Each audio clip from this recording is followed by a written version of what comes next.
চট্টগ্রামের ঐতিহ্যবাহী আব্দুল জব্বারের বলি খেলা শত বছরের ইতিহাসে গড়া এক অনন্য আয়োজন, যার সাথে মিশে আছে বাঙালির সংগ্রাম, সংস্কৃতি আর ঐতিহ্যের গল্প।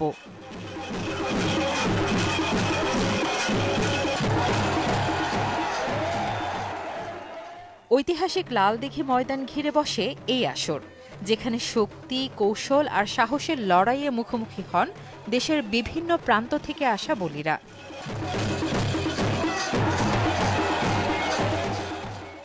১৯০৯ সালে বকশিরহাটের আব্দুল জব্বার সওদাগর তরুণদের ব্রিটিশ বিরোধী আন্দোলনে উদ্বুদ্ধ করতে শুরু করেছিলেন এই বলি খেলা। সময় বদলেছে, কিন্তু ঐতিহ্য বদলায়নি।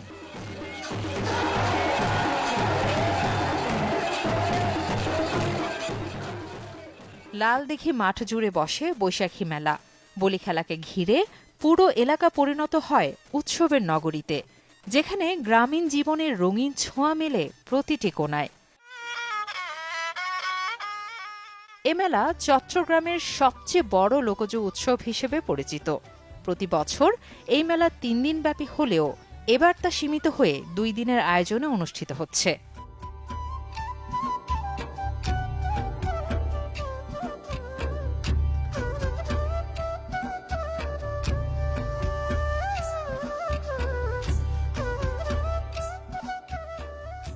এ মেলায় পাওয়া যায় গ্রামীণ হস্তশিল্প, ঐতিহ্যবাহী খাবার, মুড়ি, মুড়কি, জিলাপি, দই বড়া।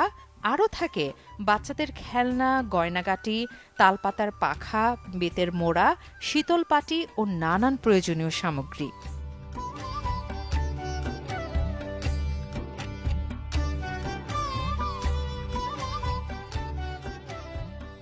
বলি খেলায় দেশের বিভিন্ন অঞ্চল থেকে বলিরা অংশ নিয়ে থাকেন। এক একটি লড়াই ঘিরে তৈরি হয় চরম উত্তেজনা ও দর্শকদের উচ্ছ্বাস।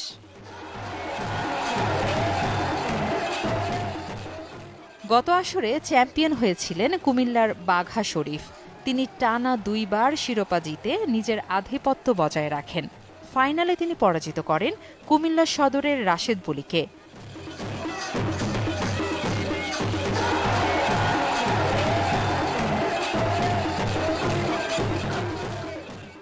বলি খেলা ও মেলা কমিটির সাধারণ সম্পাদক এবং আব্দুল জব্বার সওদাগরের নাতি শওকত আনোয়ার জানান, চট্টগ্রামের ঐতিহ্যবাহী আব্দুল জব্বারের বলি খেলা অনুষ্ঠিত হবে ২৫শে এপ্রিল শনিবার।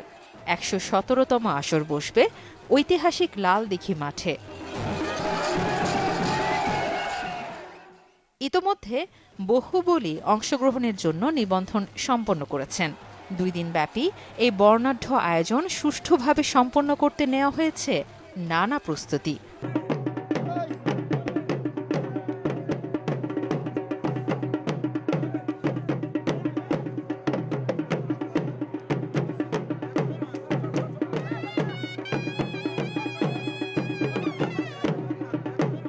তিনি আরও বলেন, আমরা ৩ পুরুষ ১৯০৯ সাল থেকে চট্টগ্রামে ঐতিহ্যবাহী এ খেলার আয়োজন করে আসছি।